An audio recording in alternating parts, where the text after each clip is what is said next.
All right, Steeler fans, it is time for the Monday morning conversation right here on the Let's Ride podcast. And I'm excited for this podcast because last week we talked to someone who's covering the Ohio State Buckeyes, and the Steelers drafted two of those players. Well, the Steelers have a lot of Iowa Hawkeyes on their roster now. And to bring in someone from the Hawkeye Report, Tom Kakert is joining me. Tom, thanks for joining the show. I appreciate it. Yeah, love to be on and talk about players who don't have to change their uniforms very much to play in the NFL, which is kind of cool.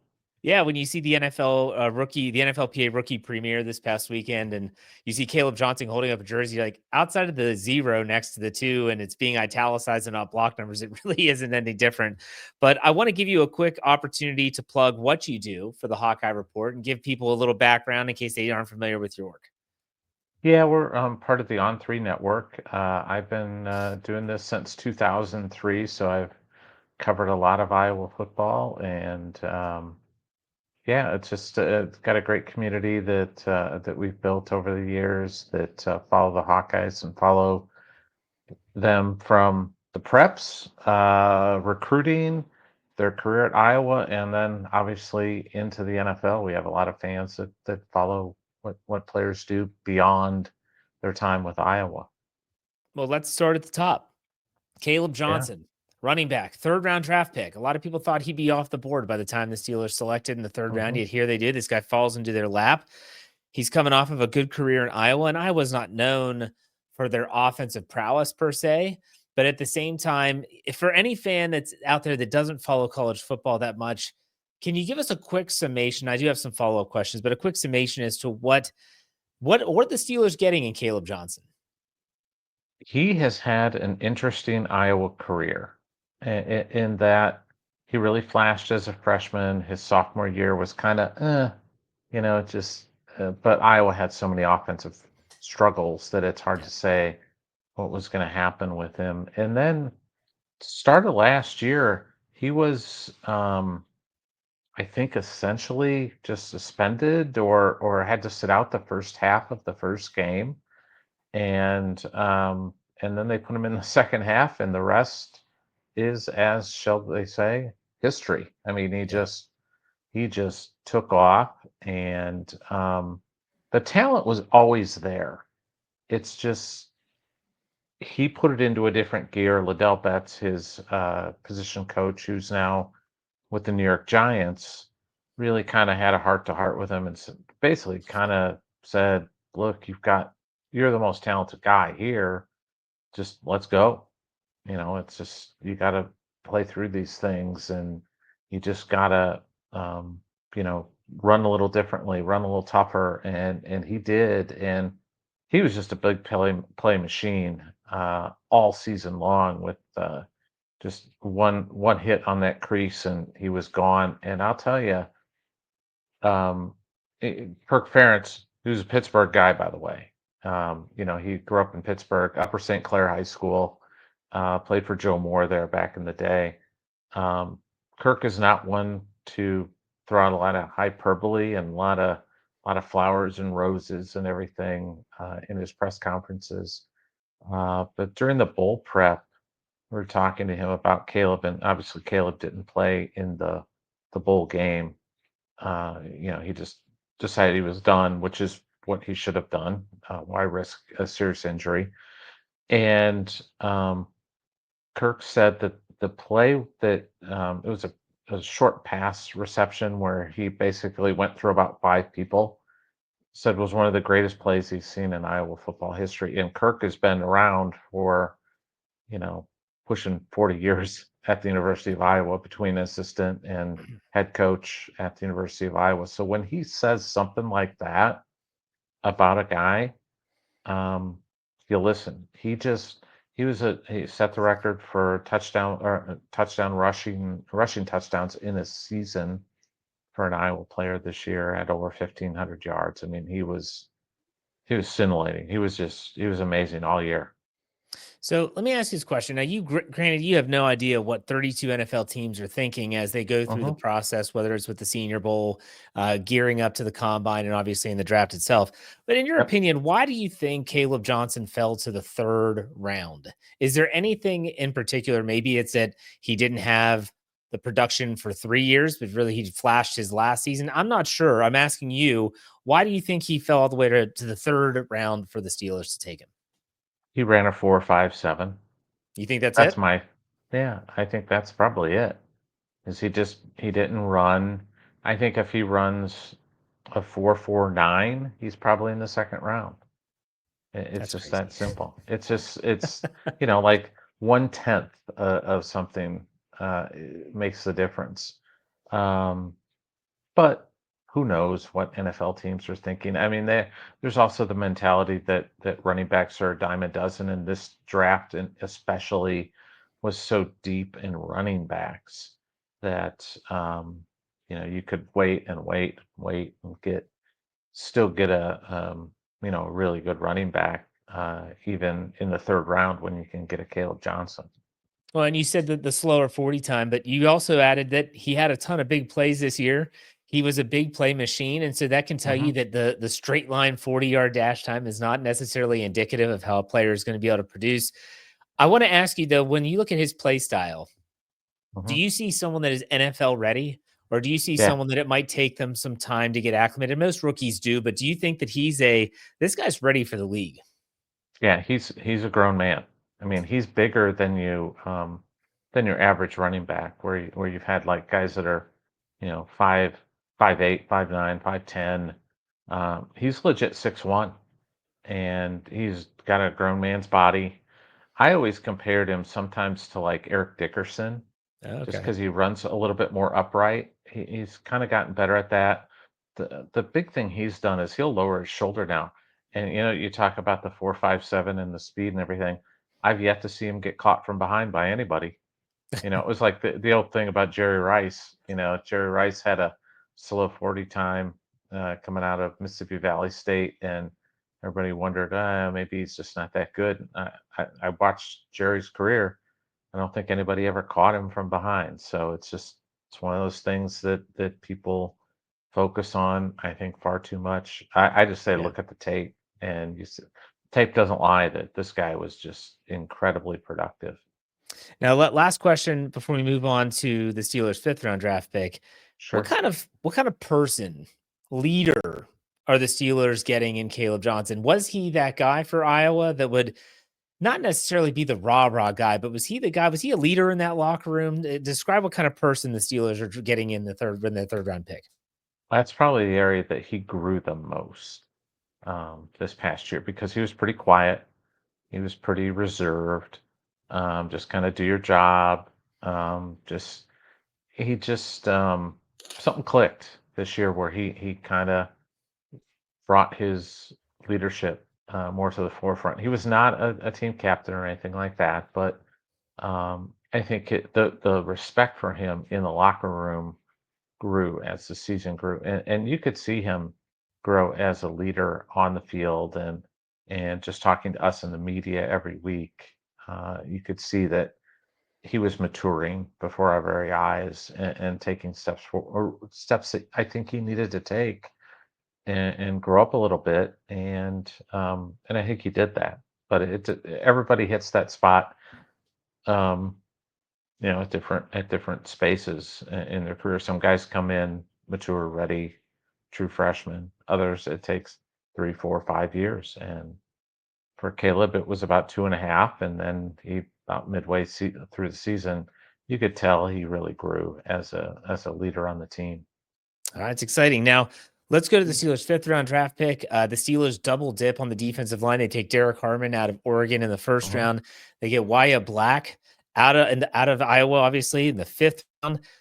When you think about his play this past season in particular, what was his primary role on that defensive front? The Steelers are looking for, I think, that traditional nose tackle in their 3-4 defense that can Mhm. come in and plug up the interior, take up two blockers, let the linebackers behind them do their job. Was that Black's role with Iowa, or was it more versatile than that? No, that was exactly his role, and he did a great job of it. That's why Jay Higgins 2 years ago had 171 tackles, which tied the Iowa single season record. Nick Jackson, the other linebacker, had 100 tackles. And it was primarily because YA just ate people alive. He is seriously one of the biggest humans I've seen come through. the Iowa program. He's, a legit 6'4", 6'5", maybe, and 325 pounds, and he's a really good athlete. His first couple of years, he was always hurt and just couldn't get a role defined for himself.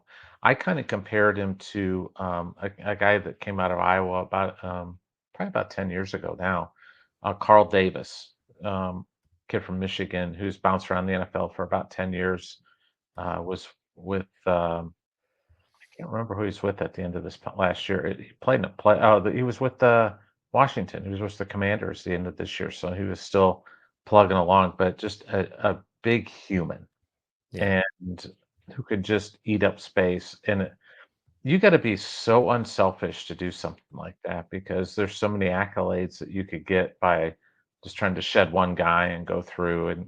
And he's willing to take up a guard and a center on just about every play and do so very effectively, and allow his teammates to get all the accolades. Jay Higgins is going to have an oil painting in the Iowa All-American room now as a consensus All-American, and part of that is because Yahya Black did his job every day in a game and just ate up blocks and helped him become successful. So I just love the guy.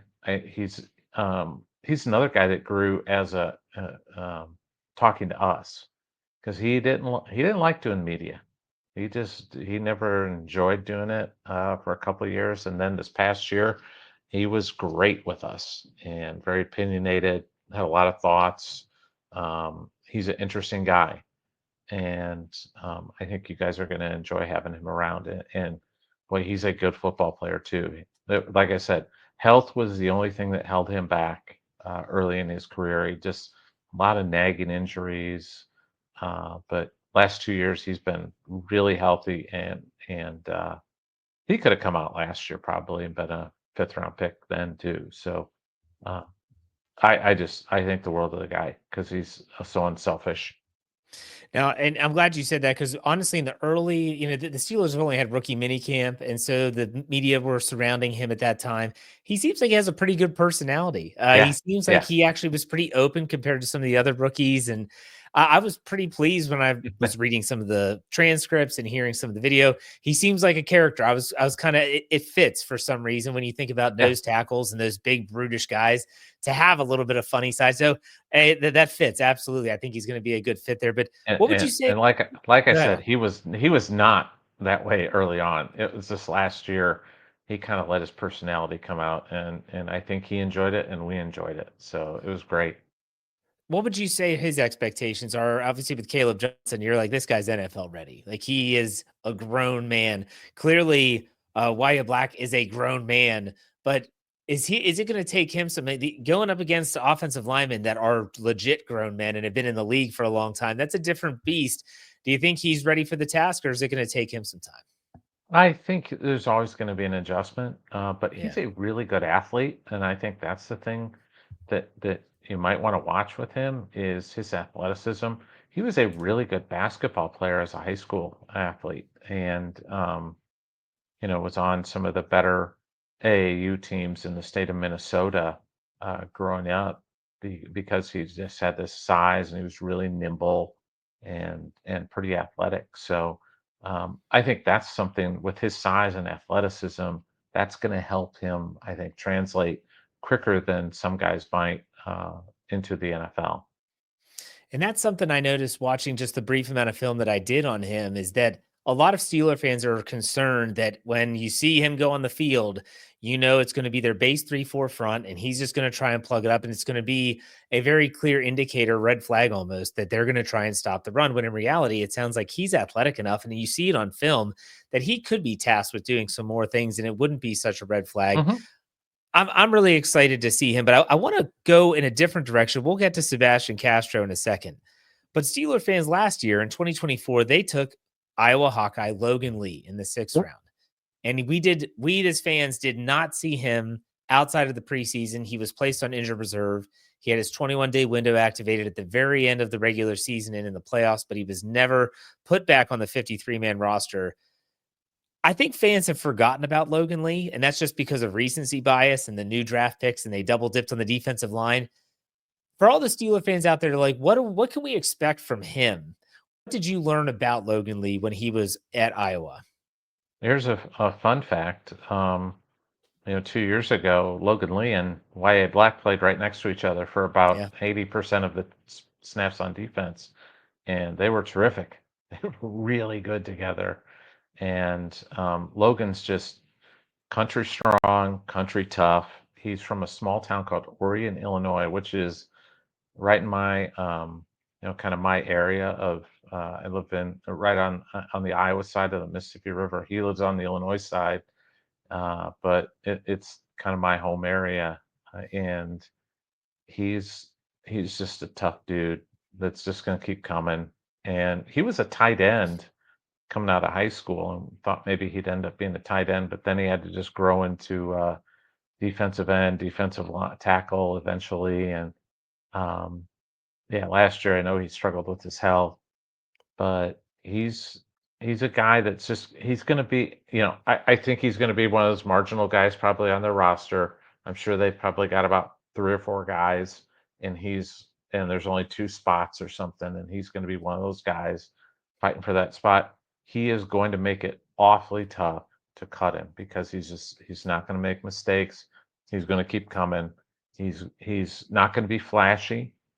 He's not going to do freakish things, but he's going to be steady Eddie out there on the field and just not make mistakes. Well, and it's funny because during rookie minicamp, Wyatt Black was asked about Logan Lee, and he said, "Man, I am excited to be playing next to him again." He said, "I had some very productive Yes. time playing next to Logan Lee, and I can't wait to meet."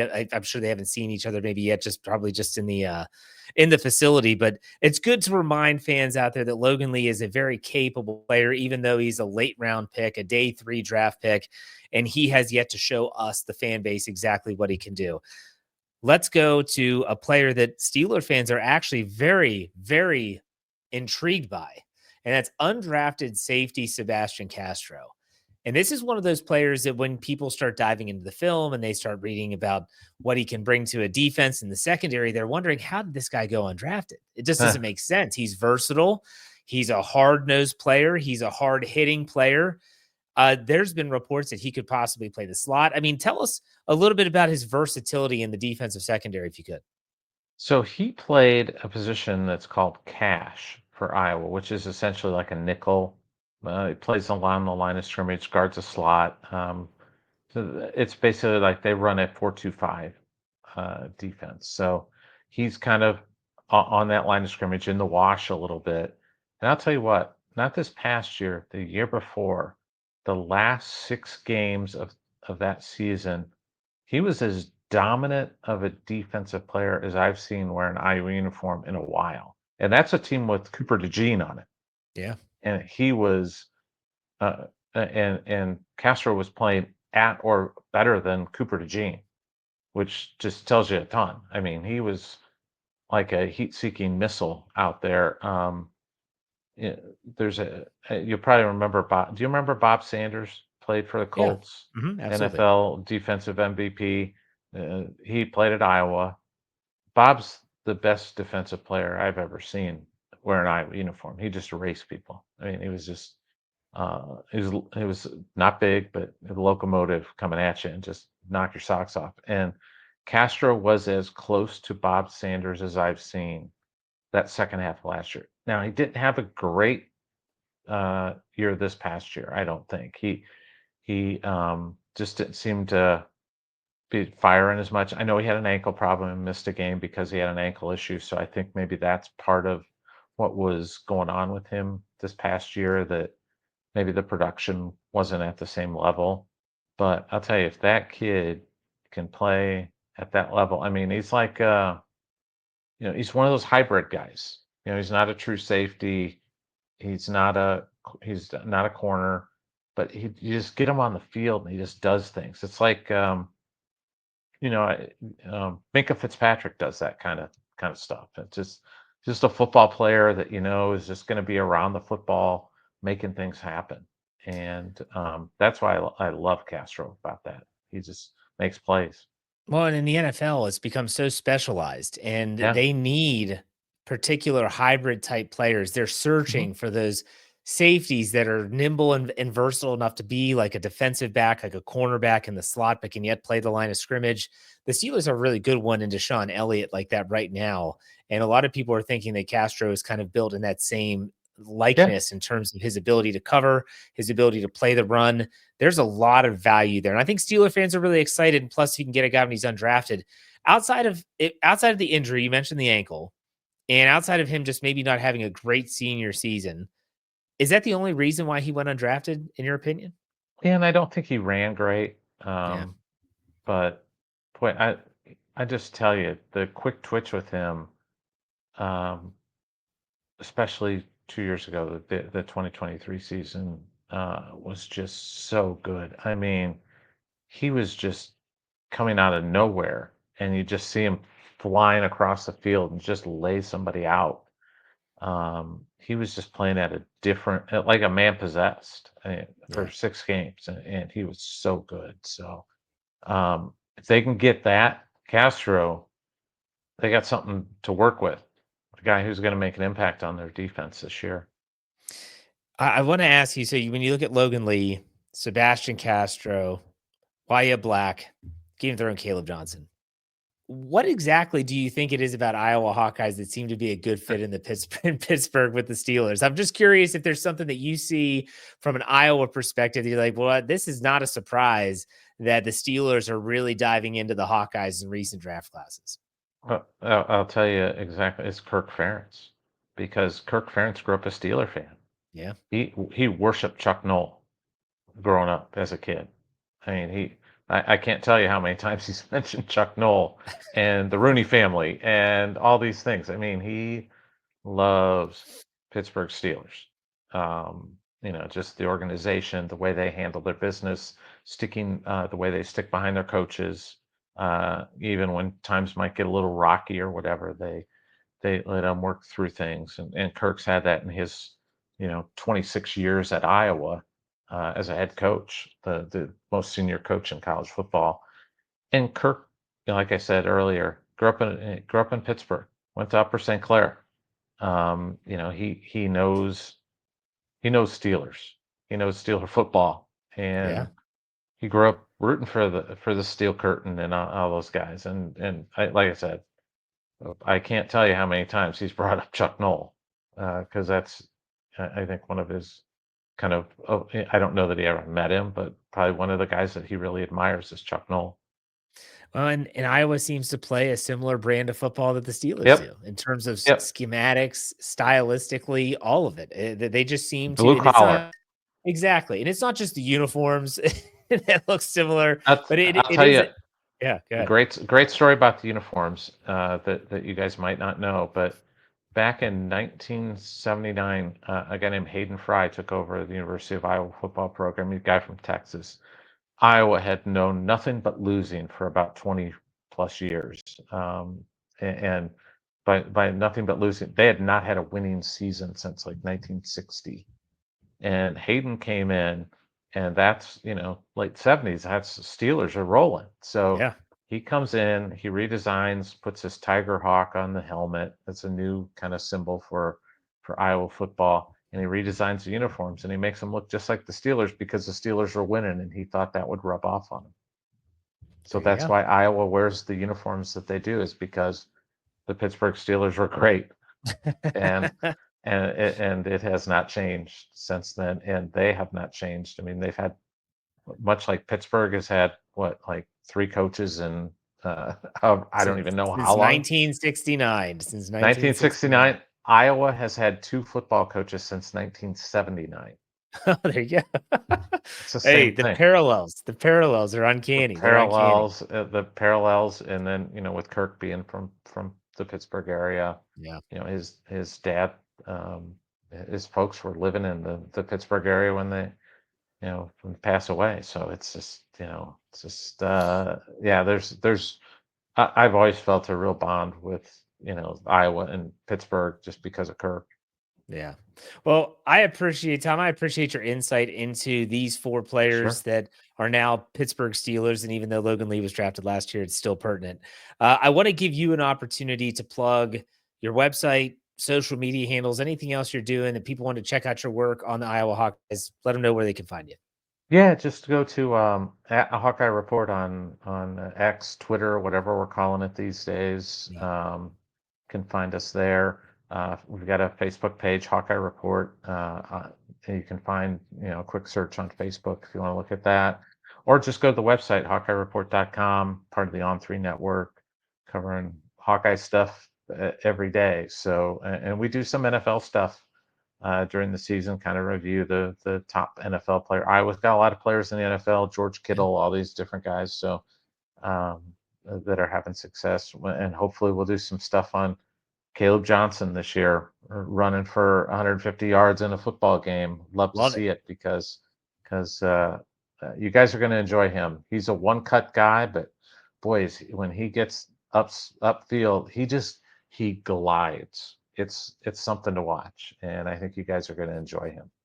I'm looking forward to it. Tom, thank you for your time. I do appreciate it. We'll be in touch. Take it easy. Okay. Thank you.